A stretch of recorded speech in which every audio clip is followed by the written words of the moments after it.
Now, Christina Aguilera. She's one of the hottest young singing sensations around, a role model for millions of teenage girls. Some people say that's the problem. Why? Because the girl next door who climbed to the top has totally changed her image, from sweet and sexy to sizzling and steamy. Why did she do it?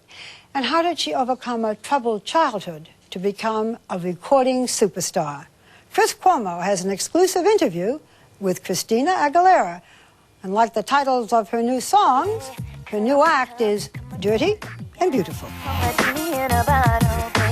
Christina Aguilera, the little girl with the huge voice, rocketed to the top of the pop music world in 1999, with her first album selling over 12 million copies and winning the Grammy for Best New Artist. Aguilera was celebrated by fans across the world, the picture-perfect all-American girl. Yeah, come on. But just as she reached the top, the woman who could do this decided to do this, to destroy her squeaky clean image. They call you the all-American girl. Everything's going so good. You're such a success. Why change? I'm growing up, just like everybody does. Quick were critics to condemn the piercings, pictorials, and posturing. I go back to Christina Aguilera because she's made a decision to appear as a complete slut as a role model. But Christina says she's no sellout. On the contrary, for the first time, she is refusing to fit the mold. Well, I mean, if they don't like it, they don't have to look at it. You know, it's just as simple as that. Growing up in the Rust Belt just outside Pittsburgh, Pennsylvania, Christina Aguilera's childhood was all about music. Singing would be a sword and shield for this little girl. Her family life was far from perfect. Her mother says she was often the brunt of her husband's violent temper. It was a very scary time. I used to sleep with mace under my pillow. Christina would whisper every single night, "Mommy, when can we go live to Grandma's? Can't we go tonight?" Broke my heart. Little Christina would run upstairs, shut the door to that world, and escape to where the hills were alive with the sound of music. I used to take that soundtrack to the movie up to my room, put in my little boombox, whatever I had, line up my stuffed animals. She'd twirl around the room and pretend to be Julie Andrews up on the hill.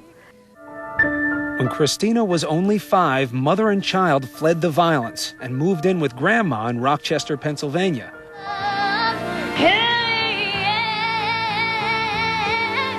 By age 8, Christina had developed her gift and was dominating local talent shows. Where did all of the physical talent come from at that age? You have the hand going. Even at that age, the hand was going and the body was going. Where'd that come from? I got into it, I guess.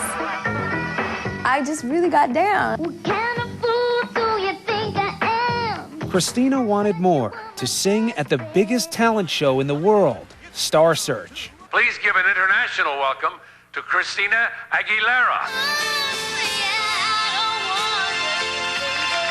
A little Shirley Temple living a fairy tale.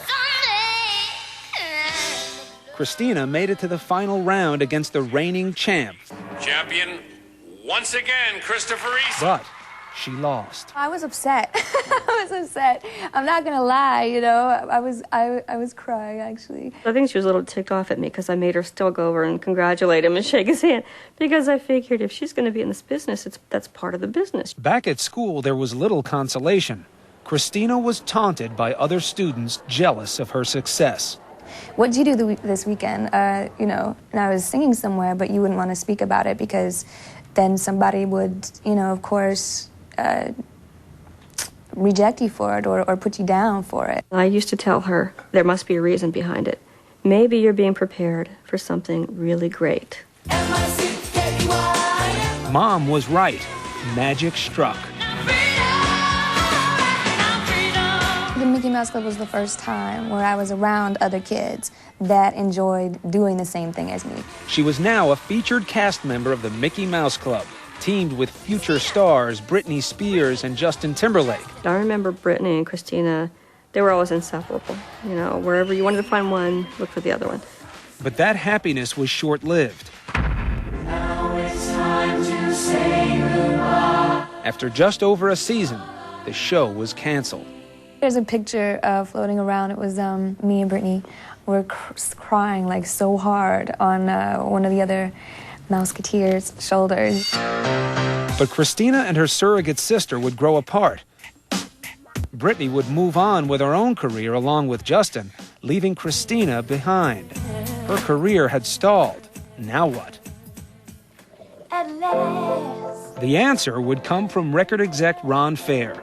He put Christina on the spot, told the 16-year-old to sing right there in his office.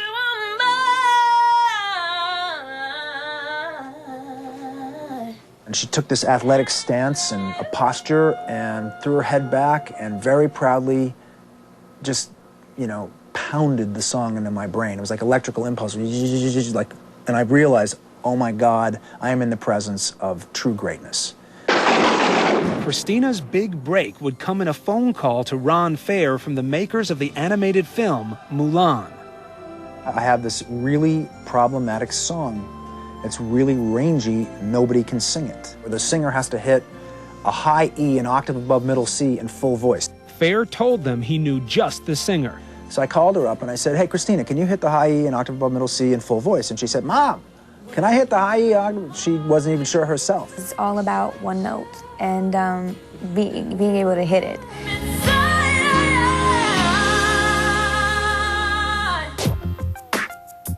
Christina not only nailed the note, she landed a recording contract with RCA Records. After months in the studio, her first record was finished.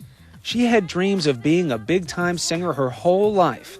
Would her new single, Genie in a Bottle, make them all come true? If you wanna be with me, baby, there's a price to pay. As soon as it was released, the answer came loud and clear. The album was flying off the shelves, going platinum, selling over 1 million copies in just 4 weeks. If you wanna be with me, I can make your wish come true. Was the initial rush of fame and stardom what you expected it to be? I really had no time to think, you know, whenever it all did explode, because I was just everywhere at once, you know, traveling, living out of a suitcase. When you get a hit that big, that fast, every kind of media is flying at you, every kind of request. Everyone wanted to capitalize on the instant success. Christina was living a dream, but working like a dog. It's waking up at 6, it's getting on a plane, it's going to a radio station and doing an interview, answering the same questions over and over and over. It's photo shoots, working, writing, performing, you know, it's never ending. Any other kid would have folded, would have crawled up in a corner, gotten into fetal position and cried for mommy. I was being overworked and I was booked for things I didn't even know about. So I had to do these performances hoarse and I, you know, felt on the verge of cracking. For all the success, Christina Aguilera wasn't happy. It wasn't just the work Christina dreaded, it was the direction. She had been fashioned into a neatly buffed pop princess, and she hated it. The genie was about to come out of the bottle.